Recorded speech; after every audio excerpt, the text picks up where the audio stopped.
Can AI dream?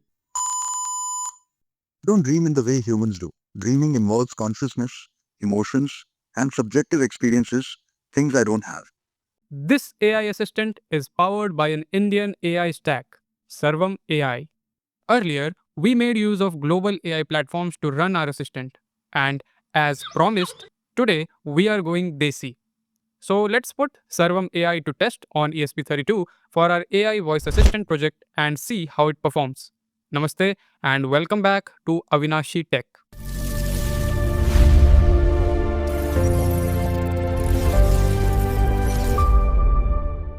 For Sarvam, I had to replace the entire AI backend behind Marvin.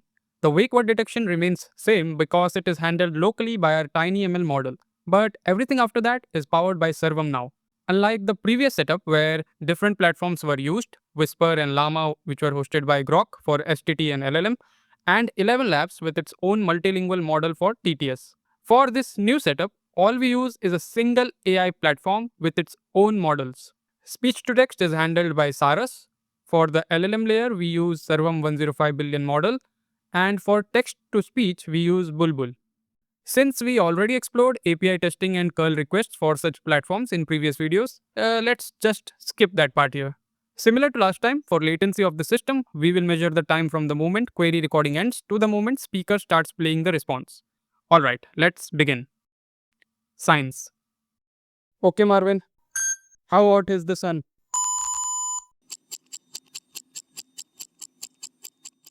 If you're asking about the part of the sun we can actually see, the answer is 5,500 degrees Celsius, about 10,000 degrees Fahrenheit. Good old science fact. Response was fine, but latency can be felt.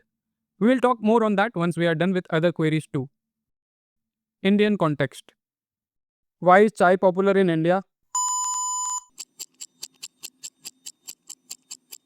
Chai is not just a popular beverage in India, it is a cultural institution. The British East India Company, seeking to break the Chinese monopoly on tea, began cultivating tea plants in India in the early 19th century.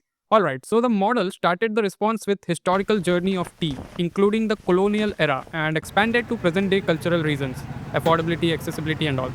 Again, the latency is noticeable, so let's move ahead. Humor. Roast engineers. Roast engineer समझने की roasting process नल्ली केला समादो engineers ना सोची सुते What? Looks like the assistant is cursing me in a secret language. Take 2. Roast engineers.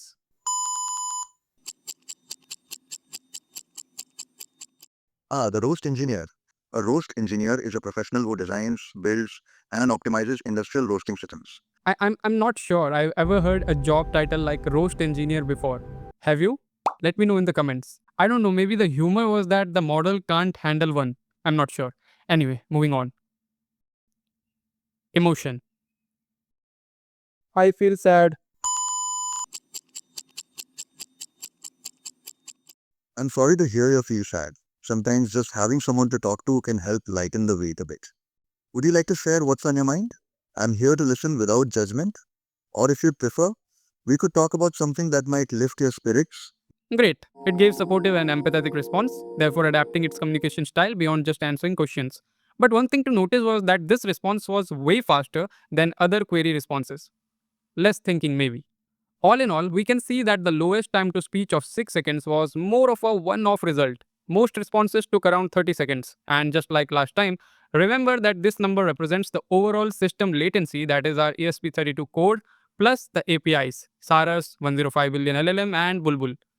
In comparison, our previous AI chatbot using the groq plus ElevenLabs combination averaged around 14 to 15 seconds. A major contributor to this delay appears to be the 105 billion LLM model. One possible reason is that it generates a much longer reasoning process before arriving at the final answer, which naturally increases token generation time and response size. Differences in inference infrastructure, model optimization, and other backend factors could also play a role. So, based on this test, response length and latency are the two key areas where Sarvam has room for improvement. That said, it's worth remembering that Sarvam is still a relatively new player, while the global AI platforms have had years to mature and optimize their systems. The fact that we now have an AI stack that is trained, developed, and hosted in India is a significant achievement in itself. Talking about the pricing, for STT, Saras offers a price of 30 rupee per hour, a bit on the higher end. For LLMs, the picture changes. Sarvam's pricing is much lower, offering services at 4 rupee per million input and 16 rupee per million output tokens. For TTS, Sarvam's Bulbul cost 30 rupee per 10,000 characters, which is more affordable. These are the paid plans, but Sarvam offers one-time free credits for new accounts as well. So that was Sarvam AI powered chatbot running completely on ESP32. For a first-hand experience, I have to say it was quite well, except of course the roast engineers part, where it failed to understand the context. However, I also feel that the documentation could be improved further, especially around some of the API parameters where the expected inputs were not always very clear. But overall, integrating an Indian AI stack like Sarvam AI with a resource constrained microcontroller like the ESP32 was a really interesting experiment. I hope you enjoyed this video. If you did, make sure to like and share this video. And yes, don't forget to subscribe to the channel for more embedded content. This is Avinashee Tech, signing off.